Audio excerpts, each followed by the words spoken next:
Un zoom du jour pour parler de l'Afrique aujourd'hui avec notre invité Kakou Ernest Tigori. Bonjour monsieur. Bonjour.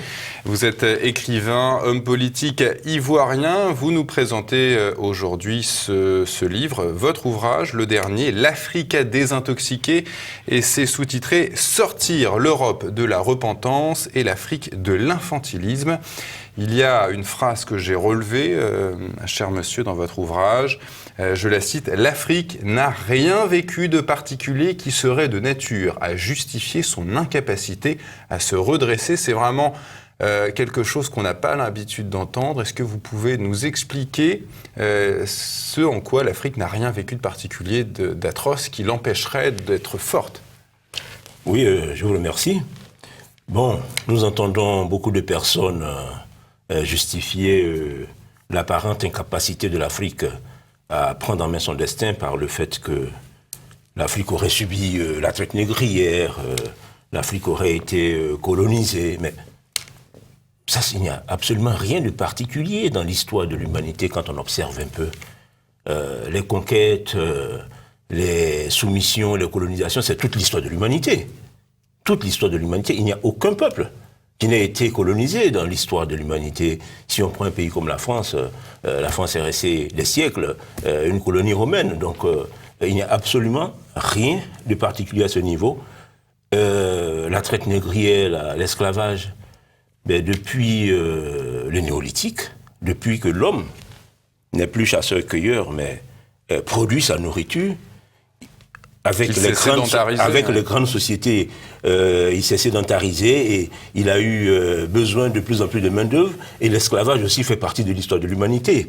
Et d'ailleurs, le phénomène tire son nom pas des Noirs, mais des Slaves, qui ont été pendant de nombreux siècles esclaves pour l'Europe et pour le Moyen-Orient. Est-ce qu'aujourd'hui, vous voyez Vladimir Poutine se plaindre de ce qu'ils aient été esclaves dans le temps et que ça puisse les empêcher d'évoluer? Non, c'est des histoires. D'ailleurs, le mot esclave vient du mot slave. Vient de slave, voilà. Donc, c'est des histoires. Vous décrivez, cher monsieur, la réalité de l'Afrique pendant sa rencontre avec l'Europe du 15e à nos jours, en gros jusqu'à l'époque contemporaine. En quoi cette réalité est-elle différente de ce qu'on peut lire dans un manuel d'histoire scolaire à l'école? Oui, disons que l'opinion qui est présentée, ce qui est présenté d'une façon générale, c'est que l'Afrique non seulement aurait été subjuguée pendant la période de la traite négrière, ce qui est faux. Il faut savoir que ce n'étaient pas les États européens qui étaient en Afrique à partir du 15e, 16e, 17e, 18e siècle. Souvent, c'était des marchands européens, privés, et qui exerçaient sous autorité des pouvoirs locaux africains. Ça, on ne le dit pas assez. Les États européens n'arrivent qu'à partir du 19e siècle. Donc, il faut mal connaître l'Afrique pour croire qu'au XVIIe ou au XVIIIe siècle, quelques marchands occidentaux pouvaient en imposer à des États puissants, comme le royaume Ashanti, comme le royaume du Dahomey, comme le Fouta Djallon, le Fouta Toro. Il faut méconnaître l'Afrique totalement. Donc c'était des sociétés privées européennes qui arrivaient en Afrique et qui travaillaient des États, qui travaillaient avec des pouvoirs locaux, qui tiraient leur profit de tout ce commerce. En fait, c'est facile aujourd'hui de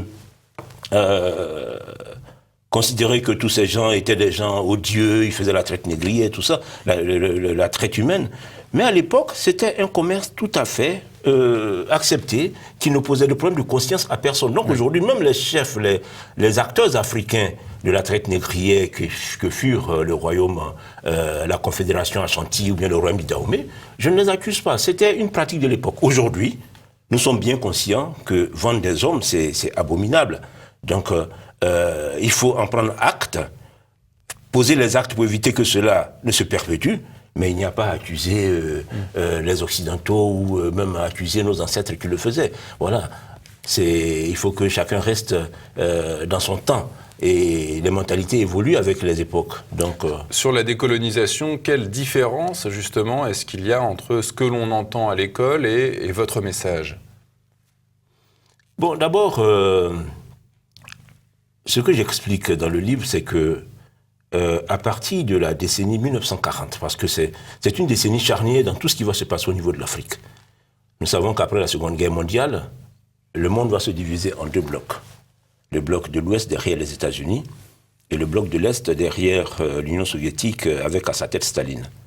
Et le bloc de l'Est avait pour objectif stratégique de chasser, c'est ça le terme, les nations d'Europe occidentale de l'Afrique, comme partout dans le monde, de leurs territoires coloniaux partout dans le monde. La guerre d'Indochine qui deviendra la guerre du Vietnam, ça rentre dans ce registre-là.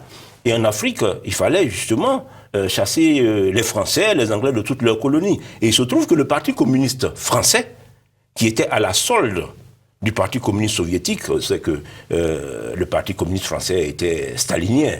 Voilà, ils agissaient pas pour les intérêts de la France, mais pour les intérêts de l'international socialiste, l'international communiste. Ils vont jouer un rôle important puisque la France avait quand même une très large assise territoriale en Afrique. Donc c'est dans ce contexte-là que l'histoire est falsifiée. On fait croire donc non seulement l'opinion européenne, mais finalement les cadres africains qui trouvaient leurs intérêts dans cette manipulation politique vont contribuer à diffuser ces idées que non seulement la traite négrière est du fait exclusif des Occidentaux, ce qui est faux, et que la colonisation a été imposée manu militari un matin aux Africains, mais c'est faux également. La colonisation arrive après 4 siècles quand même de commerce. Les gens se connaissent. Les Européens, les Africains se connaissaient. Ça faisait 4 siècles que les Européens étaient sur le littoral atlantique de l'Afrique. Et petit à petit, ils vont apprendre sous leur autorité des territoires sous protectorat. Et les Africains vont avoir la possibilité quand même d'apprécier la différence entre ces territoires sous protectorat européen et leur mode de vie. Et d'une façon générale, ça je tiens à le dire, la colonisation qui va arriver donc à la fin du 19e siècle, après 4 siècles de commerce, va se faire d'une façon générale avec une adhésion majoritaire des populations africaines. On ne le dit pas assez. On fait croire que c'est manu militari un matin que les Africains vont être subjugués. Non, pas du tout. Ça se fera avec une adhésion majoritaire des colonisations des populations africaines. Et je donne un exemple dans mon livre, qui est l'exemple de l'espace Ashanti. Mais les Anglais vont prendre Koumansi, qui est la capitale de l'Ashanti, mais avec qui? Avec les Fonti, avec les Nzima, avec les Aniawin, avec les Dankila. C'est toutes les populations qui vont, avec les Anglais, donc prendre la capitale Ashanti. Donc je donne ces exemples parce qu'il faut donner des faits pour combattre tous ces mensonges qui sont véhiculés depuis la décennie 1940, qui étaient le fruit d'une manipulation en vue de révolter les Africains contre la présence occidentale, la présence anglaise, la présence française, la présence belge. Voilà, bon, ils ont bien réussi. Mais je crois quand même que ça fait 30 ans, bientôt 30 ans que l'Union soviétique a disparu. Il est temps de rétablir la vérité. Et c'est ma modeste contribution pour ce rétablissement de la vérité.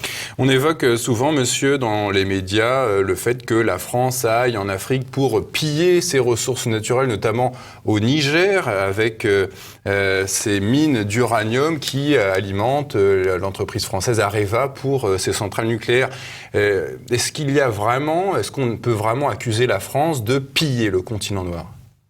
Mais le Niger est un État indépendant depuis 1960. Le Niger est un État indépendant. Avec des responsables politiques. Donc si aujourd'hui vous me dites que la France va au Niger pour piller l'uranium, mais que font ces personnes-là? Mais la responsabilité, l'indépendance, la liberté doit s'accompagner du sens de la responsabilité. Il n'appartient pas à l'État français ou au peuple français de veiller sur les intérêts du peuple nigérien. Donc il faut qu'on sorte de tout ce discours, c'est tout ce discours qui infantilise l'Afrique. Parce qu'en disant que la France va piller le Niger, mais ça veut dire que les Nigériens, ce sont des enfants, de candides personnes, des gens inintelligents. Non, ils ont des dirigeants. Il appartient à leurs dirigeants, dans le concert des nations, d'œuvrer pour les intérêts de leur population. S'ils n'en sont pas capables, mais qui demandent que l'ONU les mette sous tutelle, il faut que les Africains assument leurs responsabilités. On ne peut pas continuer comme ça, c'est un discours irresponsable. Le discours lui-même est irresponsable. Vous dénoncez, monsieur, également ces gens, ces intellectuels africains qui parlent de complot des institutions de Bretton Woods contre l'Afrique. Pour vous, il n'y a aucun complot de ces institutions contre l'Afrique. Il faut être sérieux, quel complot? Nous avons suivi ces dernières années la Grèce, qui a eu des problèmes financiers et qui était sous injonction de la Banque mondiale, du FMI. La Grèce, c'est pas un pays africain. Si vous gaspillez vos ressources, l'Afrique, dans les années 70, avec le coût des matières premières, se portait très bien au plan financier. Mais ces ressources ont été gaspillées et c'est à la fin des années 70 que l'Afrique va se retrouver coincée financièrement. Mais les institutions financières fonctionnent de la même façon partout. Pour donner leur argent, il faut bien qu'ils s'assurent que vous allez pouvoir rembourser. Donc, ils peuvent imposer des programmes d'ajustement structurel que les États africains ont connus dans les années 80. Mais ce n'est pas un complot. Il faut être responsable. Et dans le cas de l'Afrique, j'ajouterais sur cette question. Au début des années 80, les institutions financières vont imposer à l'Afrique des programmes qui avaient pour objectif de réduire l'endettement de l'Afrique. Mais il faut savoir que du début de la décennie 80 à la fin de la décennie 80, la dette qu'on voulait réduire sera plutôt multipliée par 3. Parce que, vous savez, les régimes corrompus, le manque total de sens de la responsabilité publique. Donc, nous devons revoir plutôt comment est-ce que nous gérons notre souveraineté, comment est-ce que nous gérons nos sociétés plutôt que d'accuser les autres. Quant au franc CFA, de nombreux chefs d'État africains se plaignent de cette monnaie qui a été imposée par la France. Est-ce qu'il y a quelque chose, en tout cas vous avez quelque chose à redire quant à cette politique du franc CFA en Afrique? Mais si les Africains veulent quitter le franc CFA, créer leur propre monnaie, mais libre à eux de le faire. Pourquoi ne le font-ils pas? Pourquoi ne le font-ils pas? Et j'aimerais d'ailleurs vous dire que tous les États africains ne sont pas dans le CFA. Un pays comme le Mali n'était pas dans le CFA. À un moment donné, a demandé à rejoindre le CFA. La Guinée n'était pas dans le CFA. Depuis 1958, la Guinée avait dit non à De Gaulle. Ils avaient leur monnaie. Quels sont les défauts, les avantages de ce franc CFA? Le Ghana n'a pas le franc CFA. Donc, on présente le problème du franc CFA comme la source de tous les maux de l'Afrique. Mais d'abord, il faut voir les États qui n'ont pas le franc CFA. Comment est-ce qu'ils se comportent? Comment est-ce qu'ils se portent, pardon? Ceux qui n'ont pas le franc CFA. Est-ce qu'ils vont mieux? Ça, c'est de 1. Dites-moi, justement, est-ce qu'ils vont mieux? Ils ne se portent pas mieux. Ça, c'est de 1. Et de 2, les États africains, encore une fois, sont libres de créer leur monnaie. Je pense que c'est vraiment de faux débats. Ça rentre toujours dans ce contexte de l'infantilisation. On a l'impression que c'est la France qui impose tout, bon sang. Mais pourtant, les États africains organisent régulièrement des élections présidentielles qui sont même meurtrières. Mais alors pourquoi est-ce qu'ils se battent pour devenir président si ce poste ne sert strictement à rien? Non, tout ça c'est un discours d'irresponsable. C'est l'infantilisation de l'Afrique et toujours... cette accusation de l'Europe qui crée un sentiment de repentance. Et l'attelage Afrique-Europe est totalement piégé dans ce jeu-là, dans ce jeu duquel il faut absolument sortir. Justement, comment se manifeste ce ressentiment, cette colère qu'ont les Africains, en tout cas qu'on a fabriqué pour eux, à l'égard ou contre les Européens? Comment ça se manifeste, ce ressentiment? Bon, ça se manifeste dans tout le discours que vous voyez de tous ceux qui se prétendent intellectuels, tous les Africains qui écrivent, voilà, tous les problèmes de l'Afrique, c'est l'Occident. Ça se manifeste à travers une certaine difficulté à s'intégrer, puisque aujourd'hui, il y a quand même une forte immigration africaine en Europe. D'un pays comme la France, la communauté ouest-africaine est très forte. Mais vous imaginez tous ces jeunes à qui on fait croire que vous êtes dans un pays, ce sont ces blancs-là qui ont fait que il y a le désordre chez vous, il y a la misère chez vous. Ça crée un vrai problème psychologique qui fait que les gens ont même du mal à s'intégrer. Les gens, au lieu d'apprécier la chance qu'ils ont et de chercher à s'intégrer dans le contexte européen où ils vivent, ne voient pas leur avenir, en fait. Ils sont rongés par des rancœurs qui les empêchent d'évoluer normalement. Donc cela fait un véritable blocage psychologique pour les Africains. Et c'est pour cela qu'il faut démentir tous ces mensonges-là, pour libérer les gens, libérer leur énergie, pour qu'ils puissent évoluer de façon positive.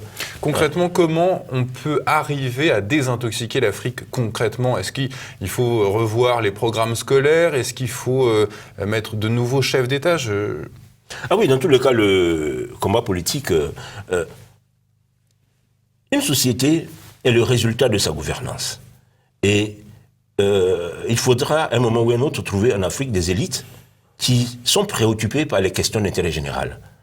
Parce que depuis les indépendances de 1960, les États qui ont été hérités de l'administration coloniale, qui ont été donc hérités de la colonisation, ont été progressivement dévoyés. Or, quand l'État ne joue pas son rôle d'institution dédiée au service de l'intérêt général, à un moment donné, les populations africaines cherchent des solidarités alternatives. L'homme est un animal grégaire, l'homme a besoin de solidarité. Quand l'État ne fonctionne pas, les gens cherchent des solidarités alternatives. Donc les gens pensent pouvoir la trouver dans la solidarité tribale, la solidarité religieuse, toute autre forme de solidarité qui leur sont proposées, mais qui ne peuvent pas remplacer l'État. Donc il faut que l'État soit remis dans son rôle d'institutions dédiées au service de l'intérêt général. C'est un combat politique. Aujourd'hui, c'est dans cette veine-là que nous inscrivons notre action.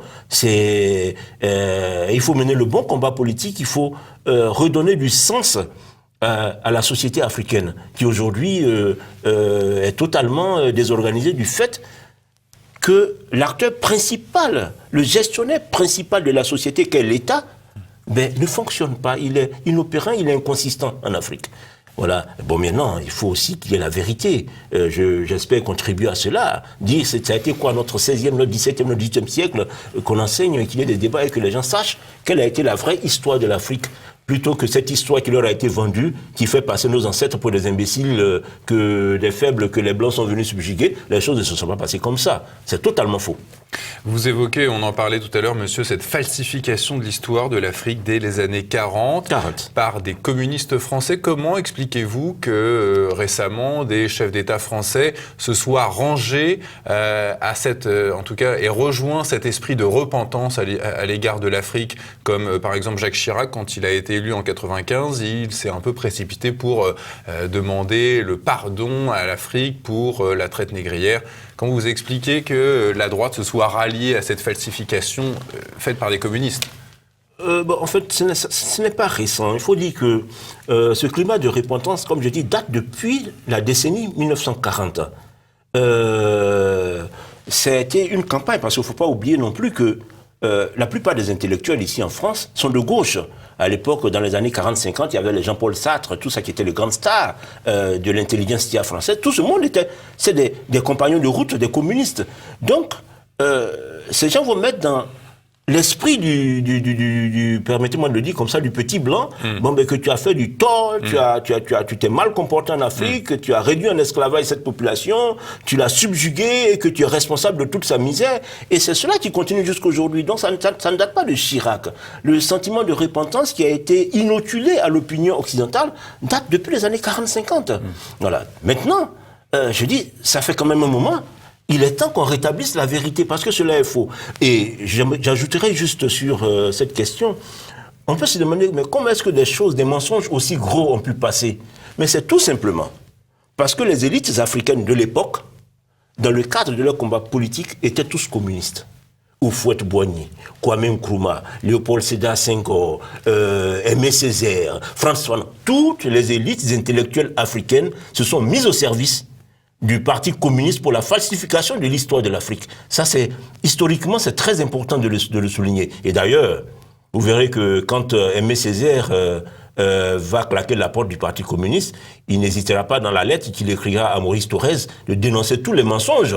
Ça, c'est des faits d'histoire. Vous pouvez aller sur Internet, vous voyez toutes ces choses, sur Google. Voilà. Est-ce que vous pouvez nous dire rapidement un mot sur ce chef d'État africain qui était Thomas Sankara? Comment vous l'envisagez, comment vous le voyez avec le recul, cet homme? Mais Thomas Sankara, il avait ceci de bien, qui était que il était préoccupé par le sort de son peuple. C'est pour cela que la jeunesse africaine... C'était un patriote? C'était un vrai patriote. Maintenant, c'était aussi un marxiste, léniniste, tout ce que vous voulez, la grande théorie qui n'a absolument rien apporté nulle part. Je ne sais pas où est-ce que le marxisme-léninisme a fait le bonheur des gens. Mais il n'a pas adhéré à cette falsification de l'histoire.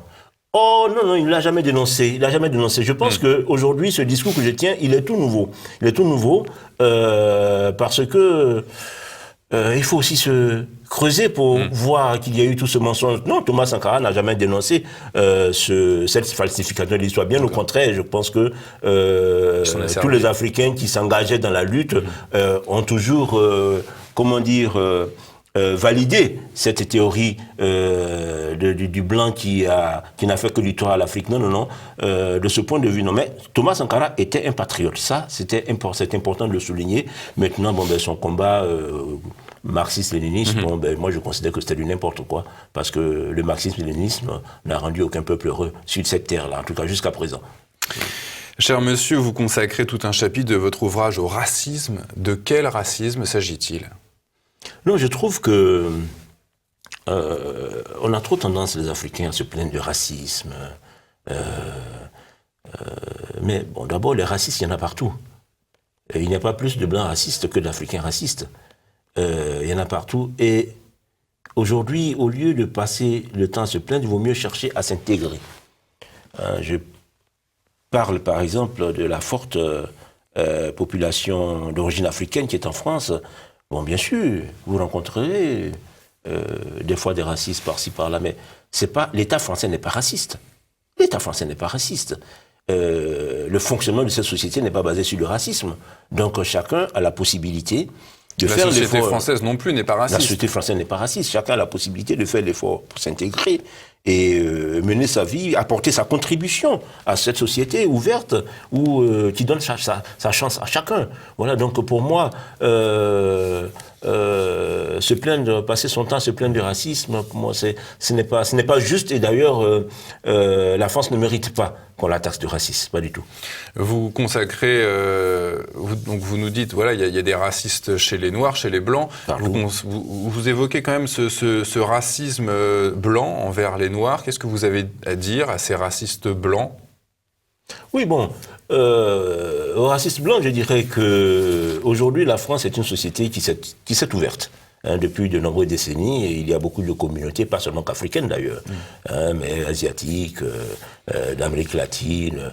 Donc quand une société est aussi ouverte, ce qui serait intéressant, est que ceux qui reçoivent soient ouverts et enseignent les codes de la société à ceux qui arrivent, et que ceux qui arrivent soient ouverts pour vouloir apprendre, en même temps qu'eux aussi contribuent à faire évoluer la société. Voilà. Mais si il y a blocage, ceux qui reçoivent rejettent, à un moment donné, la communauté étrangère étant de plus en plus forte, si elle se sent menacée, elle se défendra et on court tout droit vers des guerres ethniques, vers des guerres tribales, vers la guerre civile. Aujourd'hui, vous imaginez une société comme la France, si on disait qu'on veut rejeter les étrangers, ce n'est même plus possible. Ça serait la guerre civile. Ils sont peut-être autant nombreux que les Français dans des villes comme Paris. Voilà, donc non. Je pense que c'est pas ça qu'il faut envisager. Ce qu'il faut envisager, c'est qu'il y ait ouverture de part et d'autre, mais surtout que ceux qui arrivent aient le souci de s'intégrer, aient le souci d'apprendre les codes, aient le souci de ne pas heurter ceux qui viennent trouver. Mais ceux qui disent « Ah non, moi je suis arrivé, je suis comme ci, je suis comme ça, il faut qu'on tienne compte de moi », je trouve que c'est un peu osé. Et vous pensez que cette intégration est possible dans tous les cas ? Elle est possible s'il y a une réelle volonté politique. De faire en sorte que les gens s'intègrent. Mais si on se laisse aller à la facilité du communautarisme parce que on a envie de se faire élire et qu'on fait plaisir à telle ou telle communauté, on aide le communautarisme à s'installer et à la longue c'est dangereux. À la longue, c'est dangereux. Il va y avoir des territoires interdits pour la République et quand quelqu'un voudra mettre de l'ordre plus tard, ça risque d'entraîner la guerre civile. Il faut que les dirigeants occidentaux soient très responsables dans leur gestion de la communauté étrangère en Europe. Mais pour l'instant, c'est pas ce que j'observe. Les pays, cher monsieur, qui composent le continent africain doivent, dites-vous, entreprendre d'urgence tout un tas de réformes. Quelles en seraient les 3 premières ? Bon, d'abord, le sens de l'intérêt général. J'ai des fois l'impression qu'à l'indépendance, les Africains ont vu les États dont ils héritaient comme un gros gâteau que le blanc a oublié d'emporter et qu'il fallait donc se disputer pour avoir sa part. Non, l'État, ce n'est pas un gâteau à se partager. L'État, c'est une exigence collective de la société. C'est la structure qui doit s'occuper de l'intérêt général. Donc il faut que les Africains, les élites africaines, apprennent à servir l'intérêt général, à mettre l'État dans son rôle d'institution qui doit tisser les solidarités qui fondent le vouloir vivre collectif. Donc ça, c'est la première des conditions, remettre l'État dans son rôle. Bon, maintenant, une fois que ça c'est acquis, mais qu'il y ait un minimum de fonctionnement démocratique pour que les gens puissent donner le sens qu'ils veulent donner à leur société, qu'il y ait que le mérite soit mise en avant pour que toutes les compétences puissent se mettre au service de la société, qu'on sorte les pays africains du tribalisme aujourd'hui qui est destructeur. Donc bon, il y a comme ça des urgences que tout de suite, il faut mettre en place en Afrique. La démographie, est-ce une urgence? Comment la régler? Le Niger, je crois, va exploser dans les prochaines années, sa population. La démographie, la croissance démographique en Afrique est justement un exemple même du sens, je dirais, du manque de sens de responsabilité des élites africaines. Aujourd'hui, on parle partout dans le monde de problèmes écologiques et nous savons tous que la démographie a une incidence importante sur les risques écologiques. Il se trouve que l'Afrique est l'un des plus grands contributeurs en termes d'explosion démographique dans le monde. Mais est-ce que vous voyez les dirigeants africains en parler? Est-ce que vous voyez même dans le discours en Europe quelqu'un, interpeller l'Afrique? Non, non. Comme si les Africains sont des irresponsables de qui on ne peut rien attendre, donc on n'évoque même pas la question. Mais il faut l'évoquer. Aujourd'hui, l'Afrique n'est pas en mesure de s'occuper de tous ces enfants qu'elle produit. D'ailleurs, regardez dans la Méditerranée, tous ces gens qui viennent mourir dans la Méditerranée parce qu'ils veulent rejoindre l'Europe. Mais il est temps qu'en Afrique, il y ait des politiques responsables pour penser à la limitation de la croissance démographique. Mais comment vous expliquez l'immobilisme des chefs d'État africains depuis la décolonisation? Ça, c'est vraiment... Quel intérêt ont-ils à rester dans le mensonge, à rester dans la haine à l'égard des Occidentaux, des Européens? Quel est leur intérêt?